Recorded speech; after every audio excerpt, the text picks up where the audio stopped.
અલ્યા શું જીતી છે આનો મોઈન નોકરીથી બેહી રહ્યો છું હોય અલ્યા હું સ્વામીજીના સત્સંગમાં જીતી. હે તો હું કે સ્વામીજીએ સ્વામીજી એમ કહેતા ને કે મનની શાંતિ જોઈતી હોય ને તો આપણા મનના અંદર જ હોદવી પડે, બહાર ના મળે. વાત તો બહુ સાચી છે આમ તો હા, પણ શાંતિ તો હોય જ રહેતી આપણા ઘેર, હમણાં જતી રહીએ તો.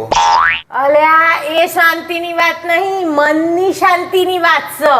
હા તો બસ મને એમ કહે છે સ્વામીજી પહેણેલા હતા? ના સ્વામીજીનો છોરો હતો? ના તો પછી સ્વામીજીને તો શાંતિ જ હોય ને, ઈઓને શું બહાર જવાનું છે? આ લાઇટ બિલ આવ્યું તે સ્વામીજી ભરવા આવવાના છે?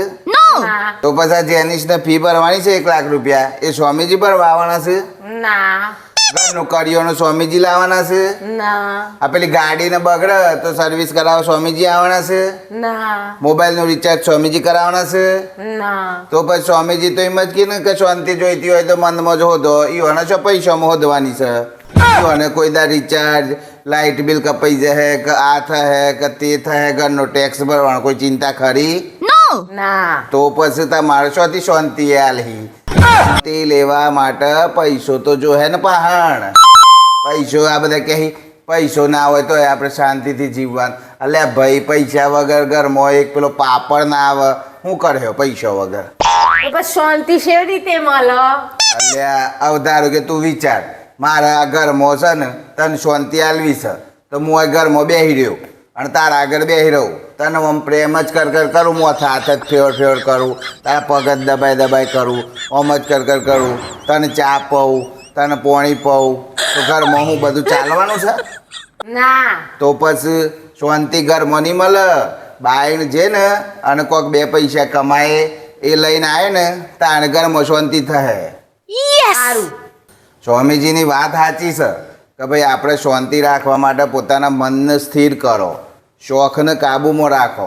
બાકી એવું તો શક્ય જ નથી કે તમારા ઘરમાં રૂપિયો એ આવક જ ના આવે ને તમે શાંતિથી રહો. વખતે એક પગારમાં હપ્તો વધારે કપાઈ જાય છે ને તો એ લેમેલ થઈ જાય છે, ખબર છે ને? સારું, તમે તો નોકરી જતા રહો આખો દાડતાના ઘરમાં શું કરવાનું? અલ્યા ઘરમાં કશું કરવાનું નથી. ઘરમાં પાલીને કોમ એટલે 2 વાગે શાંતિથી બેહો, પતિને ફોન કરો કે તમે ખાધું પીધું. પોતાના પતિનું તો વિચારો, બિચારો આટલા તાપમાં બહાર જાય છે, આટલા તાપમાં તો ખેત મજૂરી કરતો હોય તો એ કરે, કોઈક નોકરી જતું હોય તો નોકરી જાય અને હોજ પડે 5 રૂપિયા લઈને આવે છે ને તો એનું પાણી ઠંડુ આલીને સ્વાગત કરવાનું હોય, ના કે આ બધું પેલું ભાષણ કરવાનું. સ્વામીજીને ફોન કરું, શાંતિ ઓમ મળે. એવું નહીં, ફોન કરવાની જરૂર નહીં. કાલ જોઈ કથામાં તો કહી દેજે કે સ્વામીજી આ કથા કરવા આવ્યા છો, એના કેટલા પૈસા લેવાના છે તમારે? આ બધા વાતો કરતો હતો ને તે કથાના 50,000 નક્કી કર્યા છે, ફાળો એ હાલવાનો છે. લ્યો 50,000 લઈને તો એને કથા કરવા બેઠા છે અને પાછા આપણને એમ કહે છે કે પૈસા વગર શાંતિથી મનમાં શાંતિ હોદવાની. આ શેવો ન્યાય છે? એવા ગુરુ પાણ જવાય કે જે આપણા પાણ દક્ષિણાની આશા ના રાખે. હા, આપણે પ્રેમથી આ લે 2 નંબરની વાત છે. અને સાચો ગુરુ શિયો ને ખોટો ગુરુ શિયો કેવી રીતે ખબર પડે? એટલે સાચો ગુરુ હોય ને એ તમને બોધપાઠ હાલે અને હમાંથી પૈસા માગે ના, આપણી જે ઈચ્છા થાય દક્ષિણા લે, સ્વીકાર લે.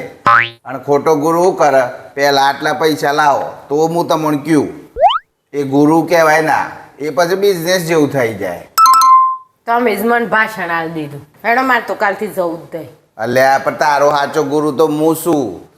મને શાંતિ નહીં હોદે તો પછી તાર તો દુનિયામાં હોદે ને તો એ શાંતિ શોય નહીં મને આ કહું. એટલે મિત્રો પહેલાં ઘરમાં પોતાની શાંતિ હોત, મારું બૈરું તો બહાર શાંતિ હોત જાય, શું કરું?